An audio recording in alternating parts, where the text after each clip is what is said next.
fanatic. You get off on college football, college basketball, the NBA, the NFL, golf, ping pong, and sports betting.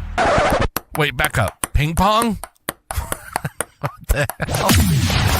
This is Jump Shots from the Goal Line. Watch out! He's got getting away from the top speed.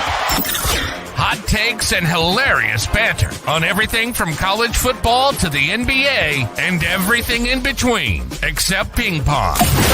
And we're not just flying solo. We're bringing in some heavy hitters from the world of sports. Journalists, players, legends. You name it, we've got them. Why should they have all the fun? Bryant for the win. Bang! This is Jump Shots from the Goal Line. Where every episode is a slam dunk. And now your hosts, Jonathan Dugan and John Henningsen. Yo, what is up, everybody? Happy Monday night or Tuesday morning if you're listening to this the day after. You hooligans that don't watch the live. Hopefully everybody had a good weekend. Obviously, a lot of Wildcat stuff happened this weekend, which we're going to jump into here shortly. We had some golf going on.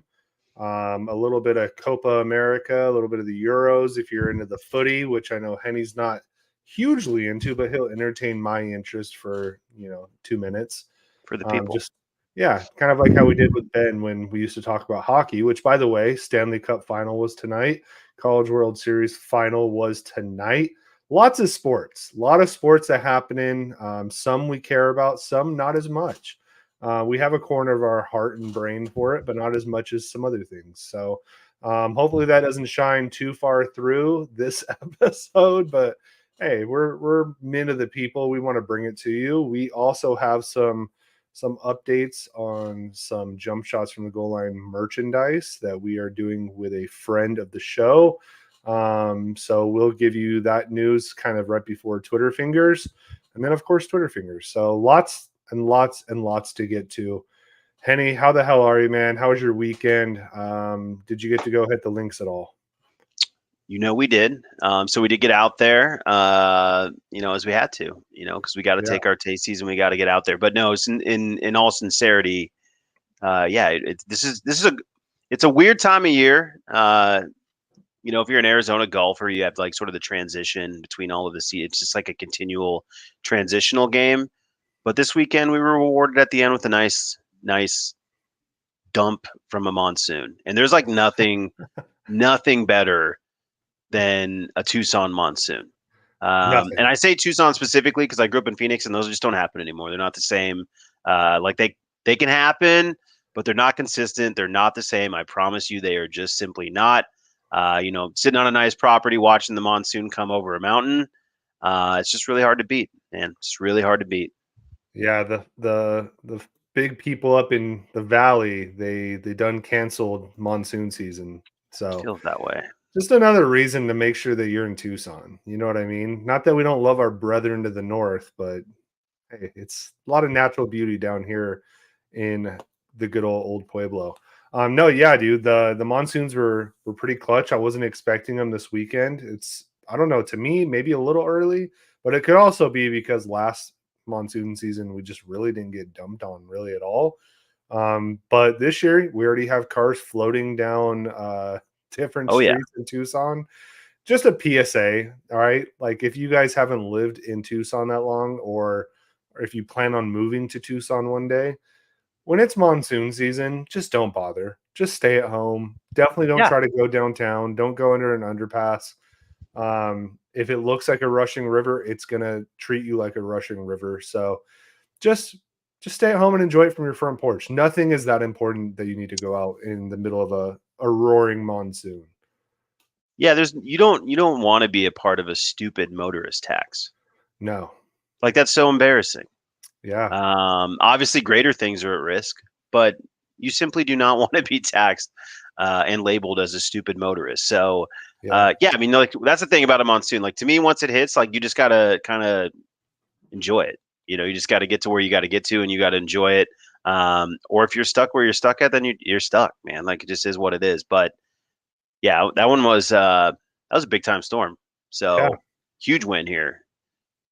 I will agree with you though, playing a round of golf and then, you get to 18, 17, whatever it is, and then you see the clouds roar, like, climbing in, you're about to get dumped on. No cooler feeling for sure. And especially if you get like the first little bit of it where you just get the sprinkles, Yeah, and you especially get the after cool breeze. Yeah. yeah, after a long, hot round of golf here in Tucson, Arizona, dude, that's the best. That's the cherry on top. Which, by the way, Henny and I will be playing in a golf tournament this Saturday against each other, though, because, Yeah. that's just how the cookie crumbled. So, you can place your bets if you want, put them on the side. You can hit up our DMs. Let us know who you think's going to win.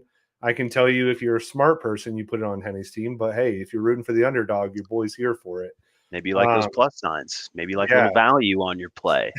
Be on the lookout. Maybe we'll try to put a little bit of content out there, just a little bit here or there. Maybe some friends of the pod that we know come on every now and again, or avid watchers.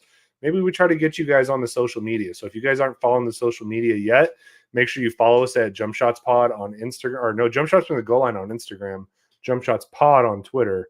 Maybe we'll try to get some stuff out there, and maybe we just might be showing off a little bit of merch that we may or may not be releasing soon. So Could have some merch. Could Good. sprinkle in some tasties. Yes. Maybe a little sticker or decal or two.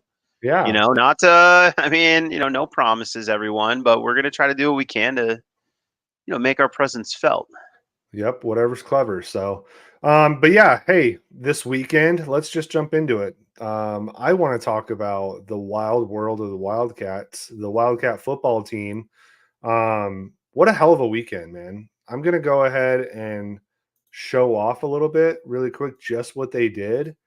But if you see here, in Coach Brennan's first year, they're already at the overall 43rd ranked recruiting class, which, if you ask me, right, some people go, what the hell? It's not even top 30. It's not top 20. This is the guy's first year, right? Coming off a pretty wild coaching change and being from a program like San Jose State that, let's be real, not a lot of people probably knew who Coach Brennan was, right?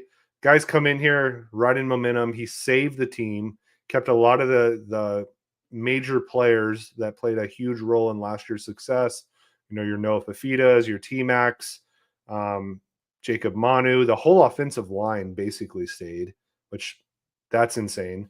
Goes out, gets some pretty key transfers like our boy Ja'Cory, our boy Chuba, and then doesn't just rest on his laurels there, right? A lot of people are really worried about, hey, can Coach Brennan recruit at a Power 5 level? Well, this weekend was the answer to that question, right? I'm going to go ahead and maximize my screen a little bit. But if you look here, right, obviously these top two guys who are going to be great players don't count for the last week. But if you look at the last week, we got 1, 2, 3, 4, 5, 6, 7, 8, 9, 10, 11, 12 freaking commits. 12, Henny. Have you ever, in all your Wildcat days, ever seen a weekend where we get 12 freaking commits over 1 week? I'm sure I have. I don't remember it, though. And what I can tell you that's very different is that just a week ago, everyone was dancing on their grave.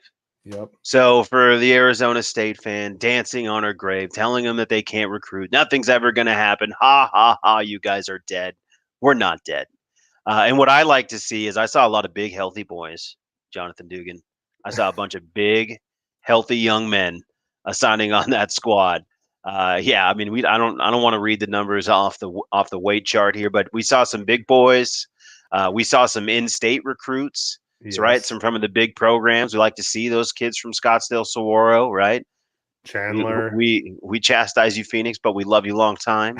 Yeah, like we want to see those Phoenix kids coming in. We want to see those flipped commitments from Arizona State. We do want to see that continued growth of the Polynesian pipeline, the poly pipeline, how important that is.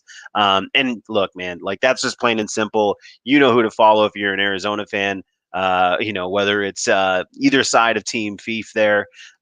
They're all pushing it out there, and exactly like who's connected to who. And it's just exciting. It's really exciting to see like the level of offers of where we're pulling kids from. Frankly, just the size of some of these kids, and to see what I'm like the part that's exciting to me is we're not excited because it's 2 wide receivers and a running back. That's always exciting. That's always going to get fans excited, but they're really building on the trenches. They're really building on that offensive line, defensive backfield, like places where there are going to be areas of need moving forward. They prioritized, plain and simple. Like that's where they prioritized. My feeling is that they probably believe that they can develop in the other areas and continue to grow, but where they knew they absolutely had to go and win, they did.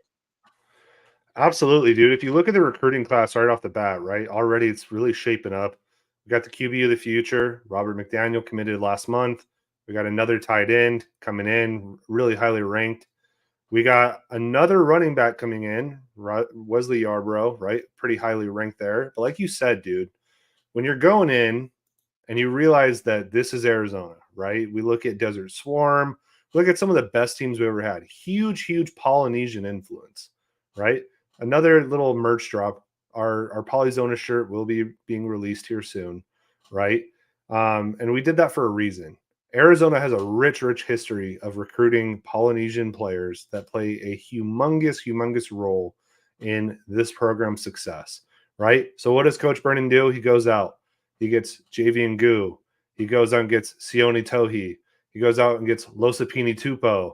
Like, I hope I'm saying all these right. I'm just a dude in Tucson, but you guys get the deal, right? We're building the trenches. We're building the trenches the way that a lot of us fans remember them being built.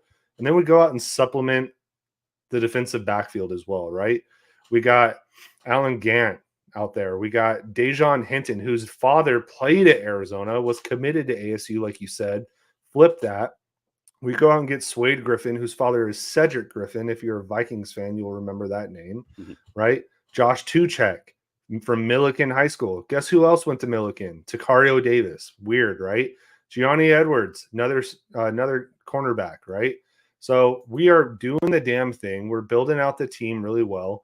And if you notice too, with the move to the Big 12, we're starting to recruit Texas even, which if you can solidify that Texas, California, Hawaii kind of trifecta, that is kind of a secret to success. Absolutely. Right. I'm very, very excited for the position that this team is going in. The one thing I know that you want to talk about, I know we just had 247 up here, and this isn't a direct shot at just 247, but maybe like recruiting circles in general. I know you kind of wanted to talk about the ranking system. Yeah, and it's not even, it's not the system itself. It's I just don't think these guys get this right. And I don't think they get it right super consistently, to be honest. Right. They get it right at the highest end, right? They understand that Michigan, Alabama, Ohio State, that these schools recruit well. Everywhere else, when you're celebrating over the mixed bag of 25 3-stars and your 2 4-stars versus we have 28 3-stars versus 4 4-stars. Like the fact that you're pointing and laughing at anybody, right? Like, and I'm not going to do it here. I don't think that we're in a better position than I don't know. We could be in the exact same position as Colorado, Arizona State, TCU, Kansas State, Texas Tech. I don't know. And my point would just be that they don't either, which is why I like to see the size. What I like to see is that the players that they're bringing in are a part of the family and culture and have connectivity to the program already. Like those are the things that I get excited about, right? Because we're all can sit here and talk and say our 3-star is better than your 3-star, our 3-star. But I think like when you talk about it too, and we won't be the first people to ever introduce this idea, but when you look at the offers that some of these guys that we're pulling in are getting from other big schools, right? And they might be 3-stars, but if you're getting an offer from Alabama, like, well, that does mean a little something to me, right? And I do think that does hold a little weight. So I'm more happy about like the types of guys that are being reined in by the guys that you anticipate are going to be the good recruiters, right? So like we know Alonzo is going to be a good recruiter from the running back position, and we're seeing that heavily and quickly. We've known Dwayne Aquina is a guy who develops guys and has been able to recruit at defensive back position, and you're seeing those guys come in. And then again, you're seeing like guys who have like family connections, family ties. Again, like I kind of alluded to it earlier, but whether it's coming from Les Fifita, whether it's coming from Miss Fee for self, whether it's coming from some extension of that family and connectivity, which like, right, they're the start of the web if you pull at it, if you're pulling on Twitter and following along with the Cats, and to see like all of that connectivity and the excitement and like wave of excitement from like a number of people like that, basically like these people as they're coming in, they already feel like family to me. And like that's something that's being created culturally that I just don't care what stars they are. You know what I mean? Yeah. Like if these guys already have a handshake, I know they're going to come in and put in the work, and you can see it all over every single ad. Like I don't remember really seeing a ton of a quarterback being that excited about incoming freshmen for the following year. Right. Like, right? Like, I mean, correct me if I'm mistaken, but like that's something we see in basketball where there's 12 kids on a team, 15 Yeah. kids on a team. Just like the way I'm seeing it. And so, the stars be damned, the this, that, whatever. Like, I don't even really care how this class shakes out from that perspective. It seems like they're after people that have like the right mindset and right interest at heart. And I'm just so stoked, man. Like every time we turn a stone over with this program right now, I am just very pleasantly surprised. Yeah, dude, I haven't been this excited for Arizona football in a long time, right? We literally told like Chuba that, we told Ja'Cory that, we've told Noah that like the momentum that this program has, which is extremely impressive with a coaching change in its midst, like they've kept it going. And like what Henny said is so pertinent. If you guys ever want to look at recruiting rankings or whatever, you get excited, you hear that maybe Arizona got a good recruit, this is what you need to look at. I'm sharing the screen right now, right? Henny mentioned it. Look at the offer list. This is our newest recruit, Sione Tohi, right? He is only ranked an 86, all right, a 3-star recruit. So you might be thinking, man, that seems kind of low, right? Two things. Number one, guys, it's June. What I can tell you is these recruiting rankings change, right? If you look at Jonas Savaneo, when we recruited him a few years ago, when we recruited him, he was like an 83. He was a low 3-star. By the end of his season, because he started being noticed more, he was like an 87, 88. So these things are fluid, right? They can change. But if you want any kind of indication of what kind of player this is, go ahead and look at who they're being recruited by. Sione Tohi, right? A offensive lineman, huge poly kid. Look at that. Alabama, little brother to the north, Auburn, LSU. We're talking SEC country. Okay. I don't know about you guys, but as a Wildcat fan, if my future Wildcats are being recruited by the SEC, and not just any SEC program, but the typical big dogs that are, looking at being in the dance at the end of the year, that's exciting, right? Then if we look at some of the other guys, let me go ahead and share my screen again. We look at like another one of the recruits that we got. We look at, let's see, Losapini Tupu, right? Let's go ahead and pick him up here. We go ahead and look at, he's an 85, right? But he's being recruited by Florida, Nebraska. Like the typical big dogs. I mean, Nebraska, but you know what I mean? Like these guys are being recruited heavily. And what's exciting about this is that Coach Brennan's going out there selling the program and doing a great job. But what I also want to mention, it falls on the players as well, right? We met with Chuba and Ja'Cory recently, and they were telling us all about how the recruiting at Arizona works and how exciting it is getting them in the experience room. Whenever you guys see, all the videos that they put out of these kids visiting on the weekend, that's the experience room, right? Nothing more exciting as a recruit than going and doing something like that. The players love it, right? That's straight from them. They told us that. Okay. Now, the other thing is you have people like Noah Fifita. You have people like T-Mac. You have all the different big time players that are actively participating in the recruiting as well, which is so sick. One of the coldest photos I've ever seen as a Wildcat fan came out this weekend, where it was all the Polynesian kids, posing with the recruits, holding up the different flags from the different islands. That is so sick, right? The program has it figured out. They knew what they wanted to sell, and they're selling the shit out of it, and they're doing a great, great, great job, right? And we have guys like Zoe Carter as well, selling great dreams to these running back recruits as well. Like getting somebody like Wesley Yarbrough is awesome, right? Great recruit out of Texas, a recruit that in years past, Arizona never even looked at Texas. Going forward, being in the Big 12, this is a huge opportunity for us to go get that incredible talent out of that state. And I know me as a Wildcat fan, I'm super, super excited about it. That running back room for the next like 4 years is going to be stupid, just insane. So shout out to this coaching staff. Like they have a vision, they're executing on it, and I couldn't be more excited to watch this team going forward. I don't know about you, Henny.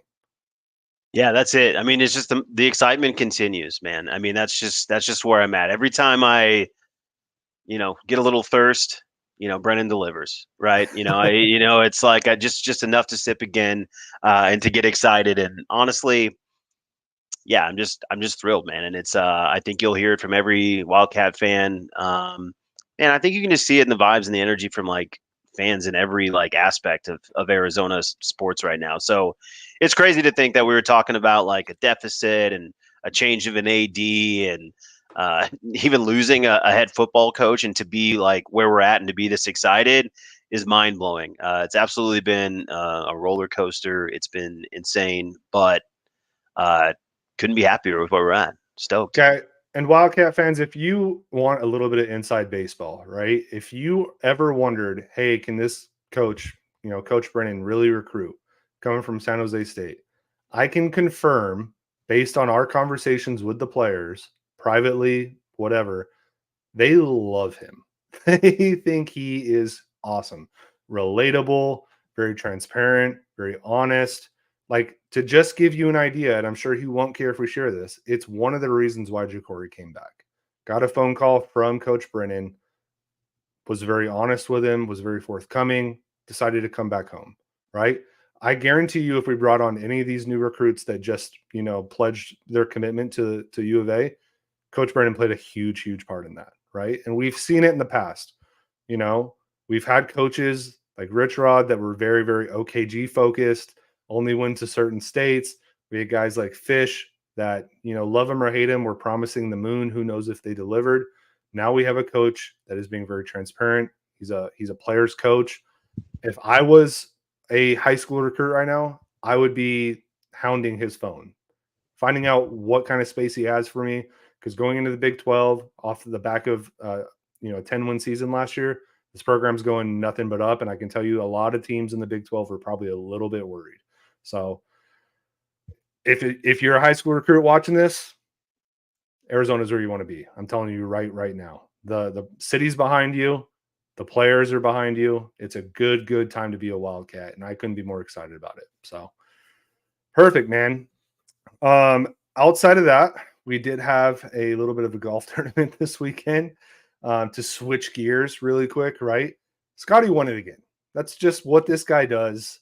Let's be real, Henny. This guy is, I know we go in waves of naming people messiahs or whatever, or like the new guy. This guy's the new guy, like at least for a while.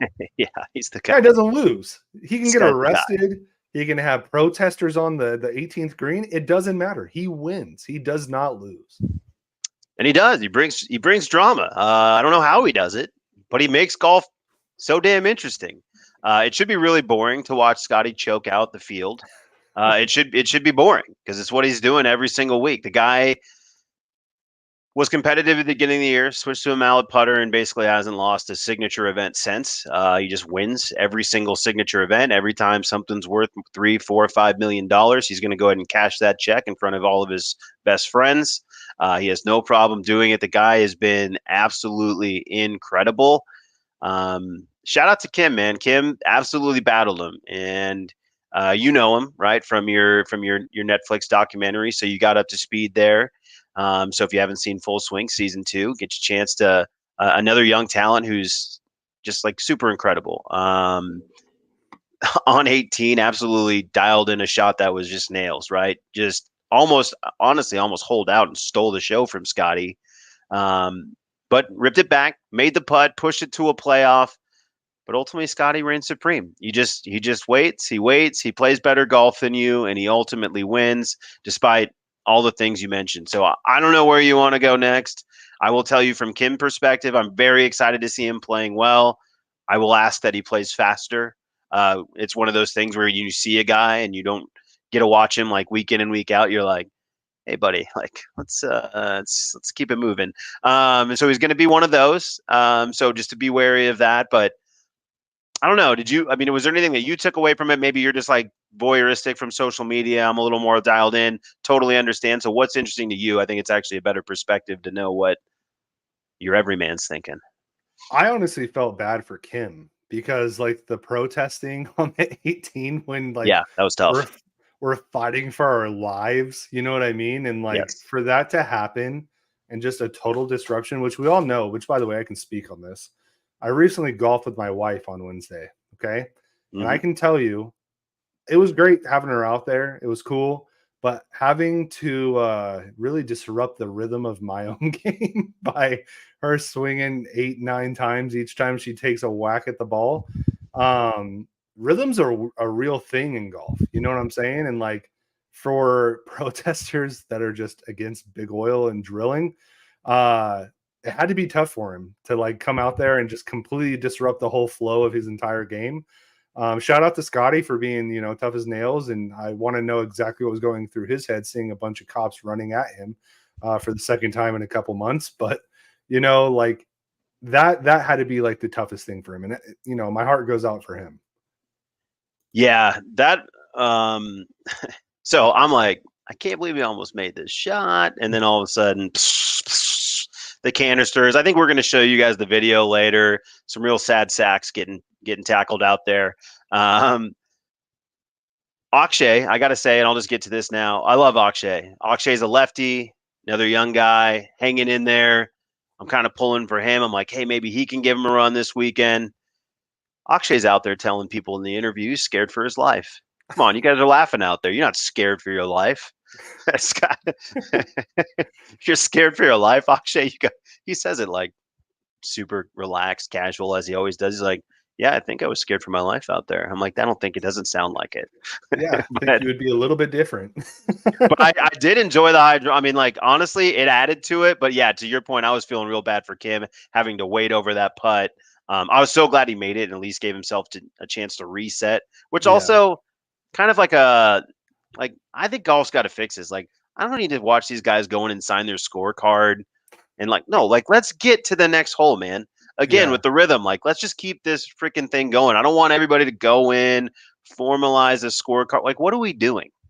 I got a buddy who just uses one of these, which is hyper embarrassing, by the way, that you're like, if you're counting your strokes like this, like, dude, come on. But like, if people can be tracking it like this, certainly there's got to be an electronic format, something better than our current system. If we're all having to go in and I don't understand this. They extended the rule recently because I want to say it was Spieth, but I think Spieth had an emergency bathroom break, so they did extend the clock of his official signing. Like, all of this stuff is absolutely preposterous. Let's move golf forward just a little bit here. But another wild weekend. Like, golf just keeps delivering. Yeah, like, honestly, this isn't a golf pod, right? This is not a golf pod. I think we've all made it very clear. This is not a golf pod. But then here we are every week talking about it. I mean, they can't stay out of the news. No. Back to back, dude. Back to back events that have been just clutch in the very, very end. Had you on the end of your seat or seam of your pants if you want to get crazy. You know what I mean? No one's that crazy. No one's that crazy, bro. But they lit that course up too, by the way. Like, absolutely eviscerated. And you had Collins' ridiculous shot making, Scheffler, Batia, Schauffele was back in it. I mean, the thing is, you're getting a really strong leaderboard. Some people still saying, hey, Scottie winning every single time. Maybe that's because some of these guys in live or yada, blah, blah, blah, blah, blah. Look, I'd love to see Bryson on. I'm watching John Rahm yell at drones week after week. We just watched, Terrell Hatton finally win on live. He's been over there for 6 years. He finally gets a W. I mean, you can't tell me we need all of these guys all of the time. There was a lot of talent on that leaderboard. Yeah. Scottie is just putting in that work, man. I don't really buy that it's a weakened field. I don't want to say he's modern day Tiger because that's just he's not. Nobody is. But would you say maybe he's like a modern day Phil? Because Phil had a little run there for sure. I mean, like he's pushing like in the Tiger territory in terms of like there hasn't been a lot of like seasons where guys have won this many tournaments, right? So I mean, he's starting to like brush up and like begin to pen that story, if you will. Mhm. It's just so far down the road, right? It's just so far down the road that like I can't say it. But honestly, man, if it wasn't for like, the ease of betting on Scottie or like prime Tiger, I was saying it again tonight because I'm talking to my father-in-law a little bit as I'm sure we'll touch on it a little bit, but like, Canada still not winning a Stanley Cup. And I'm like, look, man, I get it. I root for nothing but losers, man. If it Yeah. wasn't for Tiger Woods and golf, I don't know that I would have won even anything. You know what I mean?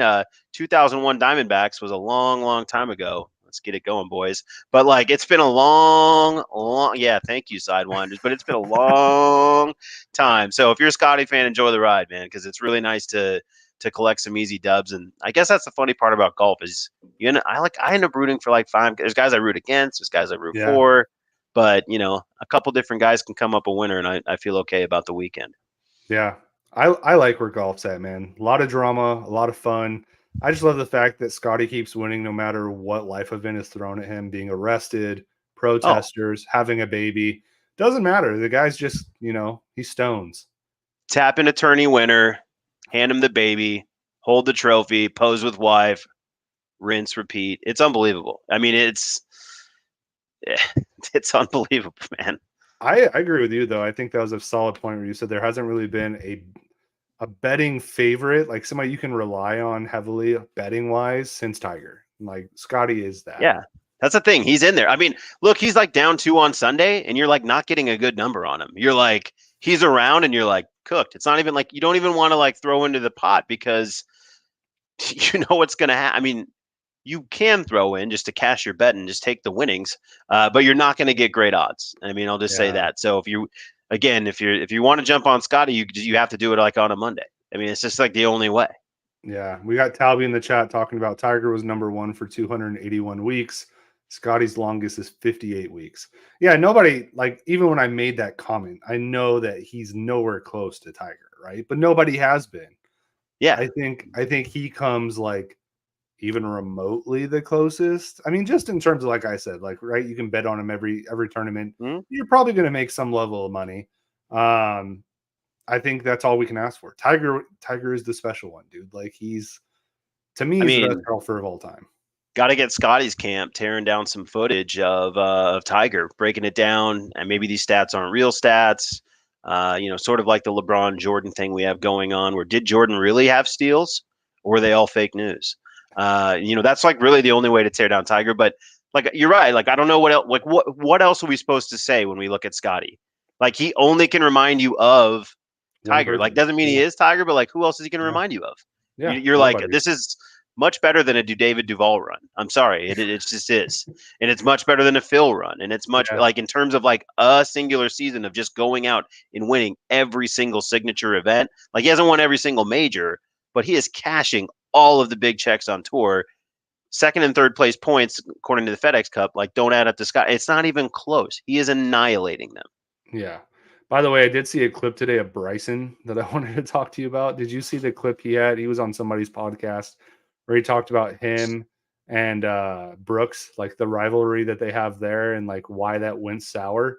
So apparently it was all because Bryson was talking about how he had abs and Brooks came out and said, yeah, but I have trophies.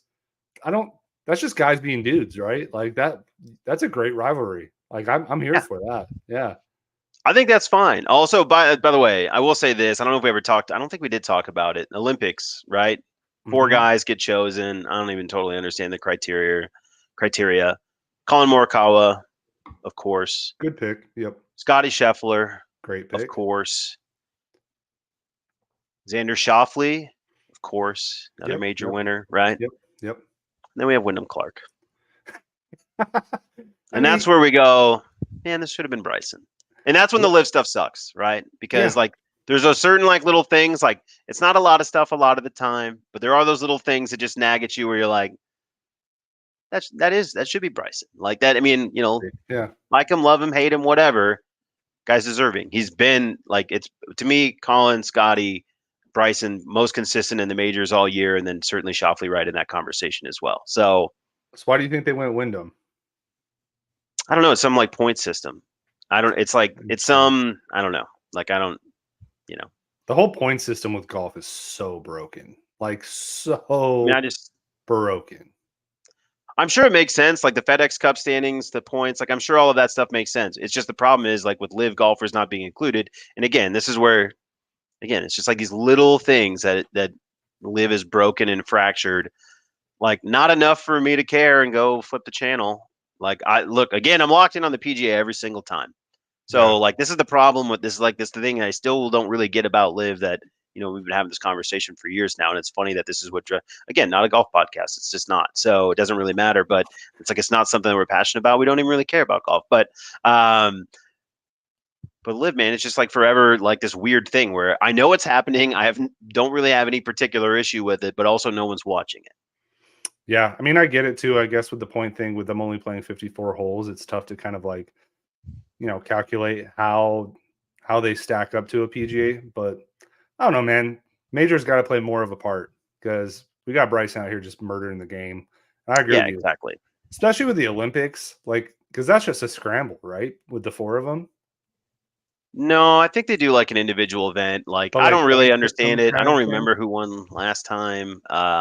But I think they just play like a tournament. I think they literally just go play a tournament, and then like this time you get a medal. Yeah. I guess so, right? It's like an individual. I mean, Olympics inherently are kind of individualized, even swimming, right? Like, Yeah. You look at Michael Phelps. It's not like the U.S. we calculated up all the points. It's just he got the most medals, so the U.S. won. So yeah, I guess that makes sense. But Bryson, I mean, hey, he's killing it. It sucks, but such is politics, brother. So whatever. I'm glad you mentioned Michael Jordan recently, though, because obviously we do have the NBA draft coming up on Wednesday. I don't know about it. I wish I could. Tell me what's going on there. I have never cared less about an NBA draft in my life. And this is why, right? We look at the ranking system. And typically with a ranking system, I can talk pretty good to a point about most like top 10 players, right? But we mentioned this on the show. It had to be probably a month ago that this draft is so Euro heavy. There's no way for me to watch these guys. I'm not going to watch Euro basketball, right? I will admit, though, I'm not. I did look up recently. It was after the Jabari Parker thing. Did you see that? Like how he was crying after the season ended, and he talked about just like how happy he was to finally have his shot, whatever, blah, blah, blah. He never thought it would happen again. So that had me going down a rabbit hole of like, who the hell's in Euro basketball? Still didn't see half these guys, Zachary Richer, Alex Sarr, Matas Buzelis. I have heard of Matas Buzelis because at one time Arizona was recruiting him and he decided to go to the G League Ignite. Glad that's gone. But then, yeah, we like the whole top 10 is like half of it's Euros, and I just have no idea who these people are. And then you look at the rest of it, right? Somebody like Donovan Clingan. I talked about him during March Madness, and I like Donovan Clingan a lot. Fun player. No other draft is he going top 5. He's just not, right? Yeah. That's the problem. It's just not it's a really weak top heavy. Like it's not top heavy at all, I guess is the way I should say it. It's just not a top heavy draft. There's going to be good players here probably though. So like, it's interesting for you to follow along with your team. I just don't think this is marketable in terms of I need to see the number 1 pick because I mean, just good luck, guys. I don't know. Good luck. This is like this is Alex Len. This is like going to go wrong. This is that kind of draft. You're absolutely right. Like even Dalton Connect. I love Dalton Connect. He was so much fun for Tennessee. Yep. God doesn't play a lick of defense. Right? Like he's going to be an absolute liability. You're not playing that guy in the starting 5. Then you just keep going, dude. And some of these names, you got Zach Edey. Like Zach Edey's he's not a top 15 guy in most drafts, right? Like we all watched him play. Tristan Da Silva, like I watched a lot of Colorado basketball. He's like an 8th, 9th guy in the NBA, right? Like he's going to go top of the first round, dude. And then we got Kyle Filipowski. Like guy just flops all over the place. I don't know, man. This draft is weird. It's tough for me to like really get behind it. What I'm really hoping, because I'm gonna watch it, because I'm a sick. Oh man, I'm sick, dude. I'm gonna be so sick, and I'm gonna watch the whole thing, dude. I'm a sick puppy, dude. And These are like, dark days. yeah, like at the end of the day, what I'm hoping for is just trade season. Like I'm hoping that the Suns do something crazy, right? And what's gonna happen is we're gonna trade our first round pick for like 3 seconds and do nothing with it. I'm gonna Is hate that my your life. best? Is that your best thought though? Like, because that's kind of I'm kind of the opinion in this draft. Without right, maybe there's some guy at 22 that I love. I'm kind of the opinion like trade back, give me 5 lottery, balls basically, and like hopefully one of these things hits. Like I just rather have more of these guys I don't know anything, like that I don't really believe in, and Yeah. just hoping like one of them hits. What I'm already seeing though is like the Suns are in talks with the Jazz about trading 22 for 29 and 32. Like already just trading back to get like, whatever. And I guess in a draft like this, maybe like quantity is equal to quality, right? Like, hey, all these guys are about the same That's what I'm bucket. Let's just saying. get a Yes. couple of them. Yes. And when you're the Suns and you've traded your entire future, sure, maybe. Like, and you know what's going to happen is they're going to draft the white point guard from Marquette at 29, then go get Bronny James at 32 and hope to God LeBron opts out and decides not to play for JJ Redick. That's what's going to happen. Our Spurs insider Jared threw some trades at me. all devastating, by the way. And Jared, we're gonna have to pass. I mean, we can't be. But you know what he's doing, like, and I get it because I'd be doing the same thing. He's listening to some of the Sun stuff where they throw out some ideas. All of them are bad, but some of them favor the Spurs, and he's like, "I like that one. You guys in?" And I'm like, "No." But the Suns might be in, so I don't know. Hang in there, Jared. We might be dumb enough. I'm not sure. But as for me and Dugan's part, we're gonna politely decline. Yeah. We do not want the 8th pick and the 2nd round pick for everything we have for the rest of time. I will tell you this much though. James Jones is very, very dumb. I don't think he's humble enough to trade somebody like a Kevin Durant. He's definitely not going to trade Devin Nah, I Booker. ain't doing that. No. Nobody's taking Bradley Beal. All you can hope for, dear God, as a Suns fan, is like somebody wants Yusuf Nurkic. And I can promise you today. That's who Jared wants. Does he? He's willing to take Nurk, but yeah, but we're talking about like getting 2 picks back for it. Like we have to move a future pick. This is like it's not. The thing is, like the Nurkic thing is like right. So what? That brings us back. I don't even want to get dragged into this, but it brings us back into where like we have maybe some more flexibility. But then it's like we have to be so sure about the next moves, and this all comes back to like we don't trust James Jones enough, and I'm just very, very suspicious. I don't trust him at all. I don't think we're going to even make a draft pick, dude, because the guy is just scared shitless to draft anybody because back in the day, he drafted Jalen Smith over Halliburton. So, bro, the excitement in the Suns offseason so far is basically like vet minimum guys that just the Suns Twitter doesn't like being like, I think we're going to move on. And we're like, hell yeah, that means we got another league minimum guy, so we can get mad at that guy next year. Dude, bring in a new center we can get pissed off at. Talby's Dude, you do not want to be a center on this roster. No. Talby's in the chat saying you can have CP3 back from my Warriors if you want. Nobody. We got rid of that one. He's all yours. All right. No, he's probably min. a Laker. Vet min, baby. You would take CP3 in a vet min? On a vet, yeah. I mean, what are we? Yeah, sure. Who wouldn't we take on a veteran minimum right yeah, now? Yeah, like what if like I'm taking all hypothetical dumb shit at this point. Yes. Just sign me. I'm just rubber stamping fucking blank checks. I don't give a shit. Oh my God. If we go into this offseason, trade both draft picks, pick up CP3 on the vet minimum, get LeBron James on a vet minimum. Like, yeah. Sign me up. All the but I want toxicity Melo in the back world. too. I want to go full banana boat. Dude, I always Is that what it was? Banana boat? Is that what we called it? Yeah. Okay.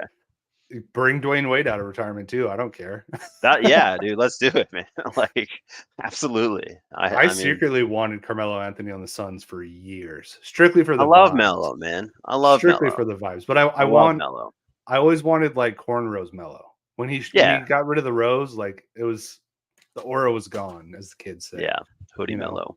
Yeah, hoodie Melo was not as cool as like baby blue cornrows Melo with the headband. That shit was just chef's kiss. Yeah. So cool. All right. Great. moving off of the NBA draft, hockey happened tonight. John referenced it earlier. Canada is still winless in 30 years. That's right, bitches. We beat you at your own game for 3 decades. How does it feel? Just give up. All right, we're out here. We win cricket tournaments. We beat Pakistan there. We don't let Canada win a hockey tournament in 30 years. Just what, hey, we got the freaking Copa America going on right now for soccer. Rubber stamp that too. We're winning that bitch too because American superiority. That's what we do, baby. That's right. If you don't want to be a patriot, you came to the wrong podcast because we're giving you a USA chant once a week these days. We're not afraid to say America's still got it. America's still the best. We still love America around here. And yeah, suck it, Canada.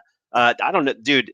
I was really pulling for the Oilers though, because like the one thing I don't know hockey, right? I'm not going to sit here and pretend to know hockey. I know just enough about the rules to understand what's going on and blah blah blah. But they're all skating around. I can't tell who's who. It doesn't really matter to me. Connor McDavid stands out on the ice. He is an incredible player. If you don't know anything about hockey and you're like me, just type in Connor McDavid, see those highlights. They gave the guy the Conn Smythe Trophy tonight. That's for the best player in the playoffs. Only the second time someone from the losing team has won that trophy. And God, that thing's going to just collect some dust, huh? I will say this. I don't know much about hockey either, but the Oilers had this going for them. They went down 3-0, came all the way back. They also had a really great fan along the way, a fan that not just America, but even Canada could get behind. And boy, did we want to get behind her. Trying to bring Playboy back single-handedly.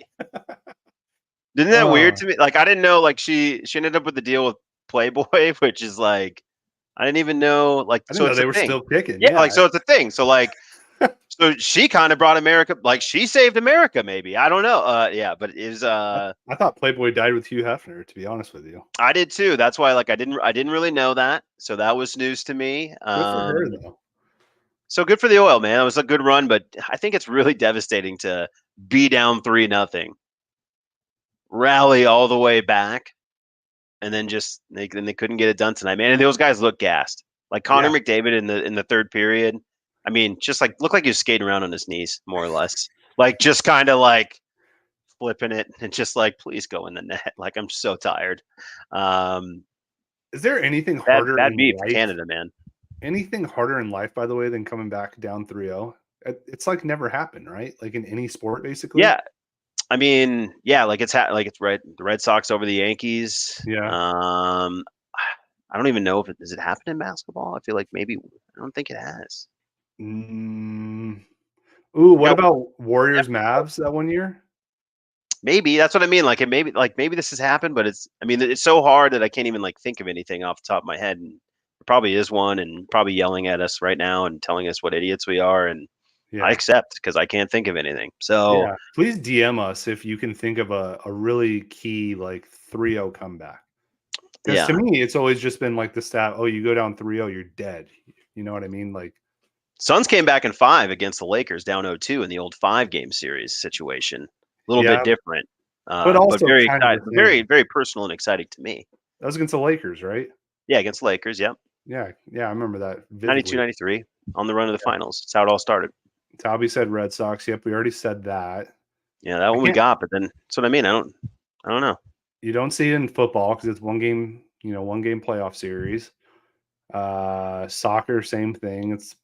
Champions League is 2 games, but it's like, come on, you have to tell me what's going on in soccer. I mean, while we're on this USA tip, I mean, tell the people. Yeah. I mean, look, and I will say this, right? We do have soccer fans that listen to this podcast who probably hate me, but there's also a bunch of people that want me to roast you while you do this. So, you probably get a little bit of both. So tell me what happened in the old kicking it around. Yeah, dude, the old kicking around the pitch game, football as they call it outside the States. We have 2 tournaments going on right now. We have the Euros, which is super, super fun. You have to qualify for the Euros, but it's teams that you don't typically see in like a World Cup setting, like teams like Albania, teams like the Czech Republic, which I think is just Czechia, or I don't know.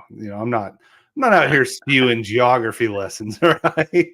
But you got teams like that. They're playing. That's really go and have your laugh. bro. I was watching a few games this weekend and Turkey was playing and the guy just kept calling him Turkia and I was like, when did Turkey become Turkia? Like, Yeah, I think that's more of like a pronunciation thing. Like, because if you look at the spelling, right, traditional spelling, it's like the IE, like so. I don't care. I think there's Dude. just some. You're the Euro guy, man. You're the one who's into soccer. I mean, you got to be I telling am, us. but it's Turkey to me, dude. You know what I mean? But anyway, you have that going on. That's in the morning time because Europe's obviously like 8 hours ahead.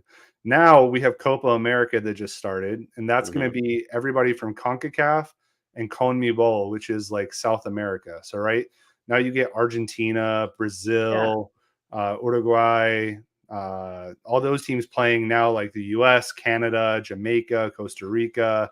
You have all those teams playing each other. Okay. Now, the U.S. played Bolivia the other night, which Bolivia is not very good. They won 2-0. The U.S. did. They looked good. Christian Pulisic, Captain America, scoring a screamer. Nice little curving ball to the top bins. All my footy heads, you know what I'm talking about. We know Pulisic. He's a golfer. Respect. He does love. I think you'll learn this. Most soccer players love golf, like love it. Gareth Bale, Tottenham guy, Real Madrid guy, he's trying to go pro in golf. Like he's actually very, very good. Trying to real sport. Nice. Yeah, for sure. Which checks out, right? They're all in Europe. Golf is huge in Europe. So, by the way, golf is also very predatory in Europe. You can't always play in certain countries without getting like licensed, which is so stupid. Yeah, that's terrible. Yeah, that's just golf is for the boys. But yeah, Mexico won. They who did they play? That's nice though. Mexico, dude, I hate that Mexico also sucks. Yeah, they're not very I know good they right won, now. but like they're definitely not at the level. Like it blows. That's another place. I mean, just like the U.S., like just based on like the size of the country alone, like a good amount of resource, and they actually love the damn thing, and they're still bad. Yeah, dude, and like let's be real, like the common man like yourself, like you'll at least sit down and like watch a Mexico US game. Like that's always chippy as shit. It's fun. You don't even have to really like know soccer to just watch that one. Like that's just fun, right? But Mexico won their game against Jamaica. That's who it was. They did lose their best player, so that sucks for the Mexican fans. He's out with a hammy. But no, like Copa America is going to be really cool. It typically means more because that, like, if you win Copa, you usually get into the World Cup. That's different for US, Mexico, and Canada because we're hosting in 2026, so we get automatic qualifiers. But still, it's a big stage. US has probably the most talent they've ever had. They have a terrible fucking coach, Greg Berhalter, just incredibly terrible. Like Still if I was on gonna, them, yeah, if we were gonna like label Greg Berhalter as like somebody that the common man would like, okay, that makes sense. Let me think. Yeah, I mean the Phoenix Suns head coach last year. I was like, you're gonna say Frank Vogel, and if you say anything but Frank Vogel, I'll be surprised. Frank Vogel. It's literally just a guy that's in the corner eating glue, has all the talent in the world, but can't do anything with it. That's Greg Berhalter. But hey, this time around we have to play teams like Brazil, they always have like exhibitions right before. They tied 1-1 with Brazil. That's huge, but they did lose like 5-1 to Colombia. Colombia looks really good. So you have all that going on right now. And then with the Euros, England is not looking good. They have kind of the same coach, just a guy sitting in the corner eating glue, just a complete dumbass, Gareth Southgate. But you have Italy, Spain, my future home, looking great. Germany's looked pretty good. They did draw the other day, though. But yeah, a lot of footy. If you ever had an inclination, you ever played a game of FIFA and you're like, hey, maybe I'll try to get into footy. This is the best time to do it, right? Because I love FIFA. Yeah. Well, hey, a lot of people don't like That's to get fun. into club soccer. They don't want to follow like a Chelsea, a Man U, Barcelona, whoever. It's too much work. But if you like following like national teams, this is the time to do it because we have both sides of the globe doing it. So go out and watch it. It's a lot of fun. This has been your soccer little 5-minute special. And now Colin and all the other boys can shut the hell up. That's right. Hell yeah, we did it, man. Which honestly, like I do, like I will say, like I follow it the way you just spoke to. Like I like it as like a national team, and I'm interested. Yeah. But then it's also frustrating when like coming into it, you're like leaning on your soccer buddies, and you're like, "How are we looking?" And it's like, "We hate the coach, same old, same old." And you're like, "It doesn't sound great." And then you're like, "Oh well, like yeah, could you be excited about Mexico?" And they beat the bobsled country. It sounds like it was close. Not The that really reggae great or boys, exciting. Yeah. So like it's not like a lot to be excited about. Like you want to be I want to be excited about it. I'll get into it ultimately World Cup play. I definitely am familiar with CONCACAF and like certainly like, around here you're just as likely, especially this time of year, to find a soccer game on as anything else you walk in any bar, Yeah. right? You're going to go get a margarita, you're going to go get a Mexican lager, and they're going to have the damn soccer on. So it doesn't bother me. I actually like soccer and respect it, but I just also just can't. It's just hard for me to get into it. But it's that season. I mean, as we've talked about, it's rough out there. So Let me tell you this much: you should not go to Ojos Locos at night and watch a Mexico game. We saw not without them hands. Yeah, not without them hands. I can tell you that much. If you watched Tucson TMZ, there was quite the brawl. It was a chick fight too, which those are always fun. A lot of hair pulling, a lot of name calling. Those are always fun. But yeah, I hate watching women fight. Dude, it's the worst. It's it's interesting. It's like good for a laugh for sure. Just get so dirty, like so fast, like that. I'm like, damn, wild. Like, yeah. But no, yeah. Let's be real, right? We're in the doldrums of sports right now. So if you're listening to a sports podcast like us right now, you're really searching for something to watch. You have two options right now. You can either watch one of the 162 games of baseball that nobody cares about, or you can go watch, national teams play each other. You can go watch US play Brazil, US play Argentina. That to me is more fun, but I know it's not everybody's, cup of coffee. So, make your choice. I'll judge you one way or another. But yeah, go ahead and watch it. Speaking of baseball, though, really quickly, we had the worst College World Series of all time recently. Tennessee over Texas A&M. Tennessee is your national championship in college baseball, and that's all I got for you. And they beat Texas A&M. Yeah, the only thing I can say about that is like there's no possible way to root for either of those teams. No, dude. Like there's just no way. Like those are two intolerable fan bases. Yeah, it's literally like the intolerable. Election. It's the upcoming election. There's no good choice. Yeah, exactly. It's yes, very good. Yes, way to keep it topical. And also get ready for that fight on Thursday. A lot of scratching and clawing in that one as well. If the College World Series is anything like the upcoming election, the Orange team won. So yeah, I don't know what people think about that, but outside of that, man, that or a cult, and then you can do this a lot of different ways. And what do you mean? And then I'll let you guys draw your own lines. God, watching Texas A&M give classes on how to give like their shouts and dude, so creepy. Oh, so creepy. Oh man. But outside of that, guys, before we get to Twitter fingers, I did mention the word merch a few times here recently. So we've recently partnered up with somebody here local in Tucson, actually, one of John's good friends. So they are called Cactus Blossom Customs. I got that right. There we go. You got it. I was gonna help you out, but we're good. I had to double check too, just like make sure I'm saying it right. But find them on Instagram. Yeah, follow them on Instagram. They're going to be having our stuff on their website here soon. I've been kind of plugging this for about a month and a half now, right? But we have a couple really cool designs. I got to share this really quick though. I know. I was like, we wouldn't be a freaking podcast if we didn't mention Hawktois Girl. So yeah, you have to. Which, by the way, I think Cactus Blossom Customs actually has a shirt that says that. So if you want to go on their website now before they drop our stuff. Oh, I'm sure they're capitalizing. I think you can probably find your favorite presidential shirt too. So pick a side, pick a team, and get your shirt, get fitted up. It's not political over there. They're just trying to make good quality customs for you boys and girls. But they are going to be carrying 3 of our designs. So they're going to have the Give Werber's Guns Back. So every U of A fan that has asked me for that, we will have that shirt coming out. We will have the Polyzona shirts coming out for all of our fantastic Polynesian fans. And then we will have Not a Golf Pod polos.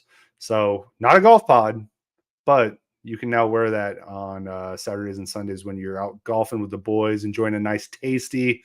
You could have all of the Jump Shots merch. So be on the lookout for that. We'll be throwing it on the Instagram, throwing it on Twitter, whatever. We would love if you guys supported us. We're kind of dipping our toes into this water for the first time. Want to see kind of what you guys are interested in.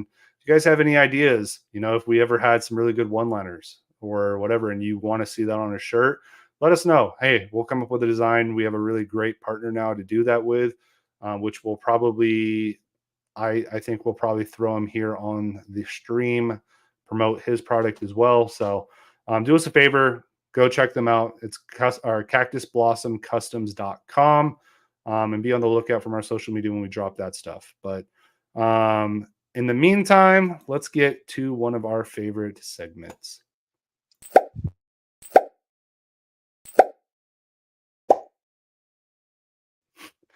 Really quick before we actually get to that, Talby had a great one. Triscuit crackers are good. That does belong. If we don't get sued for it, I'm very much willing to throw that on a t-shirt. There are worse. There are worse. I bought a one of those stupid little snack pack things, like the grown-up Lunchables, that comes with Triscuits and what's the other one that you said? The other cracker. Wheat Thins. Yeah. So I'm giving it its fair due. I'm trying. All right. I try to listen to my co-host as much as I can. Maybe he can enlighten me.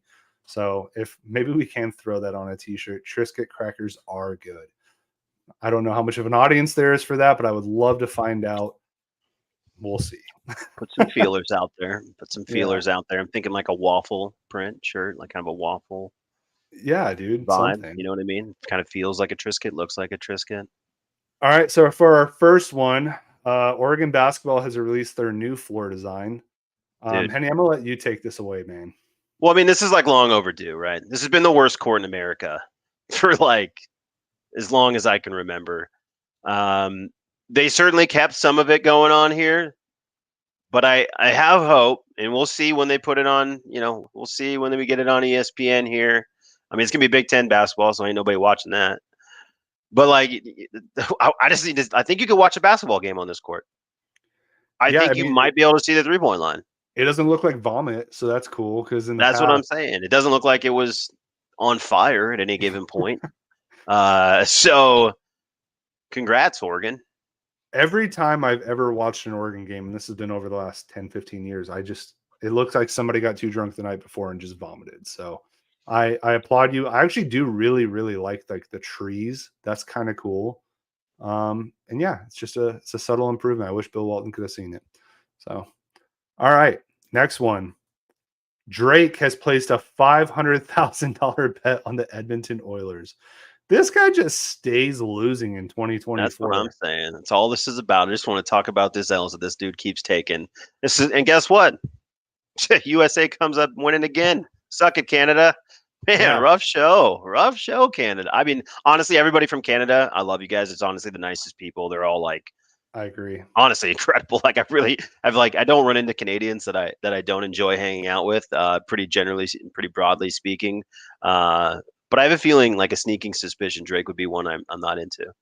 Yeah, I don't know if you also saw too. I think it was over the weekend, or it might have been late last week, where Kendrick had his little like LA show. They had all the athletes up there like dancing. Drake, as an avid like sports fan, is just taking L after L after L. Having Westbrook, who else was there? James Harden, DeMar DeRozan, all up there on the stage dancing. Then you even have LeBron James in the crowd just vibing to the music, which I thought LeBron and Drake were like buds, but apparently that ship has sailed. So rough going for Drake. Nah, not like us.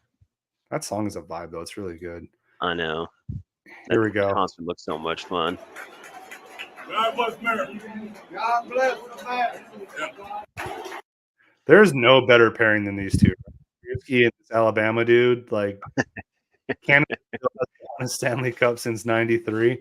That's how we all feel, for sure. Yeah.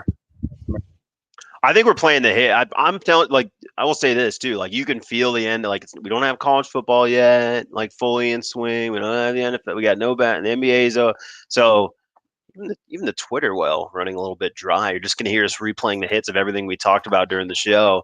Hopefully, our jokes are better than the Twitter ones. Honestly. Yeah, I love this because it's so true for myself. Me, if 3-putting to end the round was illegal. Gotta take him down, man. That tournament that tournament just unleashed a whole new like catalog of just Twitter memes, and I'm so here for it. That's the thing. Like golf having Twitter moments it just wasn't a thing before. No, and now it just totally is. It's great. And now golf is just, it can't be any hotter. Here we go. Michael Phelps. I didn't even mean for this to happen earlier. I know. That's what I'm saying. I was like, we covered everything. But it is just so much sweeter beating America. There were a couple of nights, particularly the first night of competition, where we did not have to hear Star Spangled Banner ring out through the stadium. And I cannot tell you how happy that made me. When we're like right next to each other in the warm-up areas, the US have this like infernal cowbell that they ring. And as someone leaves to go to the competition pool, they ring out, USA, USA. And I've never wanted to punch someone more. Wow. You seen that? No, but I appreciate your comments, Kate. Somebody said that to me. I would lose it. I would literally make them eat every word they just said about me. Because people have done it. Chad Leclos, Thorpe, you guys have all talked about me. And I had the last laugh. So for the Americans, if you see what I just saw, that's the first time I saw it. I would watch that thing every single day to give me that little extra bit of just oomph. Oh, I mean, that's awesome. Well, the good news is the Olympics will be here shortly, and we'll be able to see what the results are. America, baby. Yeah, man. I was like, this is the theme. I need to get a flag going in here, dude. But honestly, like, that's fun. I mean, I'm not like I do like the Olympics, and like, I'm not like that fired up about it yet. But you see that, and like Michael Phelps is so damn good. I'm like, all right, man. Maybe I am a little pumped up to watch some swimming, dude. Yeah, maybe I am. Talby, right now, what did David Beckham do to himself? Yeah, has there ever been an uglier professional athlete than Michael Phelps? By the way, like unbelievably talented, incredible. I mean, American. He's a fish, dude. He's a fish. I mean, dude, good looking fish. Time I see this guy, you just gotta like. If you think of him as a fish, it's not bad looking at all. Yeah, sure. Trying to help a guy out. Here we go. Golf but louder right now, right? John Rahm is livid. I love that they use the word livid at the Live Golf Drones. Every tournament, it's incredible. Right in my backswing, these drones every time. Here we go. Oh, this is headed towards the penalty. Yeah, it's a double cross. It's fucking incredible. Right on my backswing. The fucking drones every time. First mistake of the day. First mistake since the opening hole yesterday for John. All right, really quick before you jump into it, two things.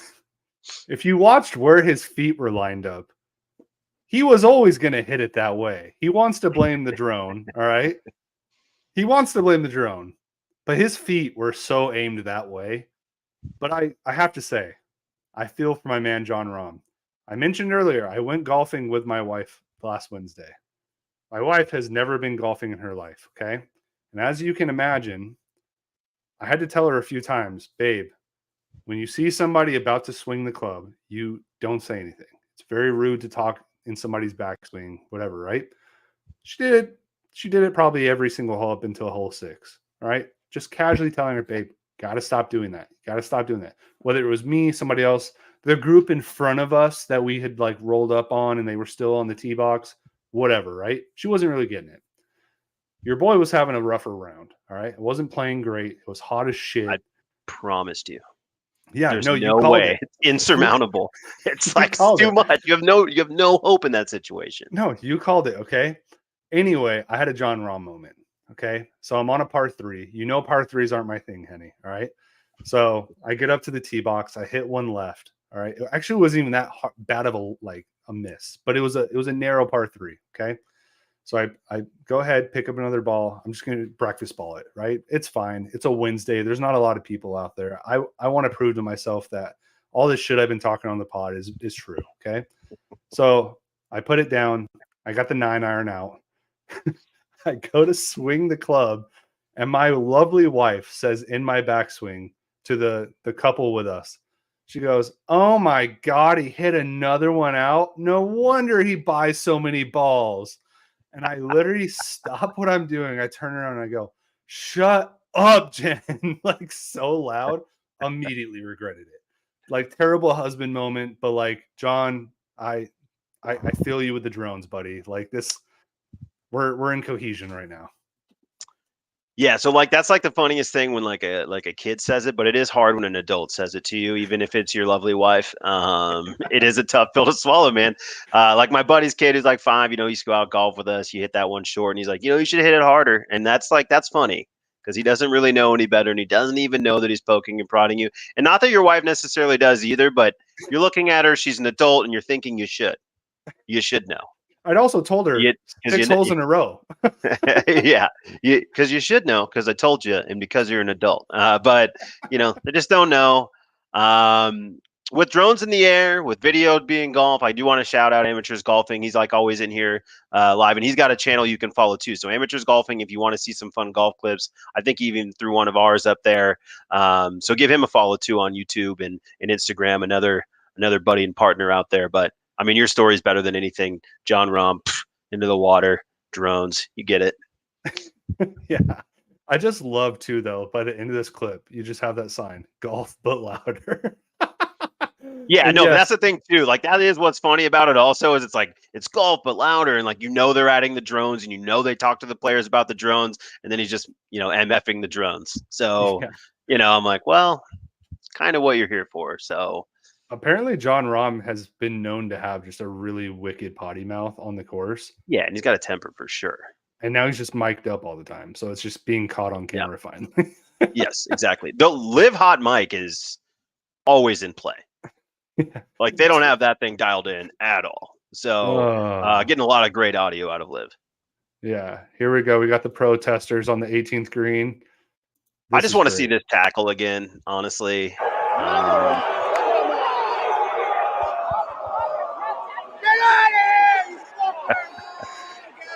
Him going 2 miles an hour holding that canister and then fumbling it immediately is just just the lack of ball security.